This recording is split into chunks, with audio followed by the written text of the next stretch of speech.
Duh, mau masuk Danantara?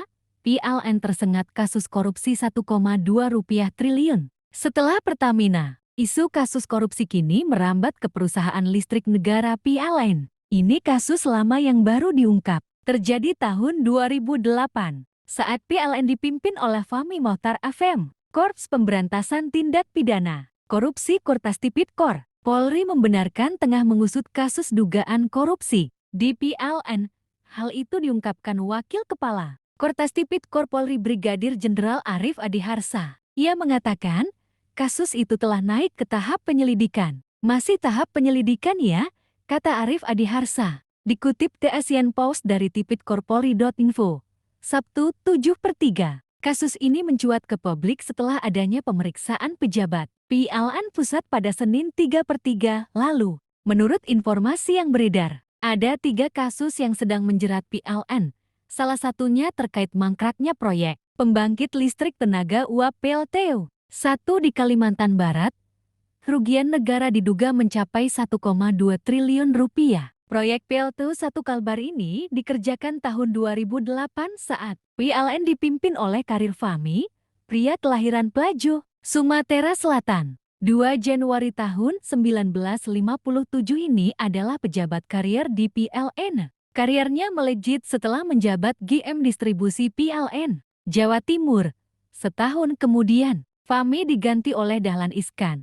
Saat itu Menteri BUMN-nya Mustafa Abu Bakar. Menurut Wadir Tipidkor Bareskrim Polri Kombes Arif Adiharsa, dalam kasus PLTU 1 Kalbar terjadi penyalahgunaan wewenang. Akibatnya pekerjaan proyek mengalami kegagalan atau mangkrak sejak 2016, sehingga tidak dapat dimanfaatkan. Pada tahun 2008 dilaksanakan lelang pembangunan PLTU 1 Kalbar 250 MW dengan sumber anggaran dari PT PLN Persero. Setelah dilakukan proses lelang yang ditunjuk sebagai pemenang adalah KSOB Aren, ujar Arif. Arif menjelaskan, KSOB Aren sebagai pihak yang ditunjuk pemenang lelang tidak memenuhi persyaratan. Sebagaimana dalam tahap prakualifikasi dan evaluasi penawaran, administrasi dan teknis dalam proses pelelangan. Selanjutnya, pada 11 Juni tahun 2009 dilakukan penandatanganan kontrak yang antara RR selaku Dirut PT BRN mewakili konsorsium BRN dengan Afem selaku Dirut PLN dengan nilai kontrak sebesar USD 80 juta dan Rp507 M atau sekitar Rp1 2 ton. Dengan kurs saat ini, jelas Arif. Setelah itu, PT BRN mengalihkan seluruh pekerjaan proyek pembangunan PLTU 1 Kalbar kepada pihak ketiga, yaitu PTP dan KGBS yang merupakan perusahaan energi asal Tiongkok. Dalam pelaksanaan pekerjaan yang dilakukan oleh pihak ketiga, pembangunan PLTU 1 Kalbar 250 MW mengalami kegagalan atau mangkrak, sehingga tidak dapat dimanfaatkan sejak 2016.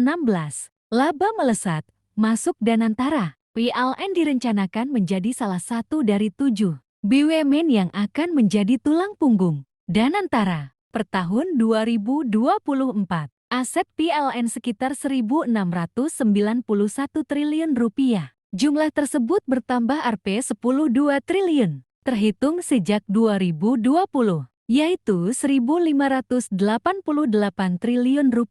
Sedangkan untuk operating cash flow pun mengalami peningkatan hingga Rp32,3 triliun atau 78,7% di atas target RKAP sebesar Rp18,1 triliun.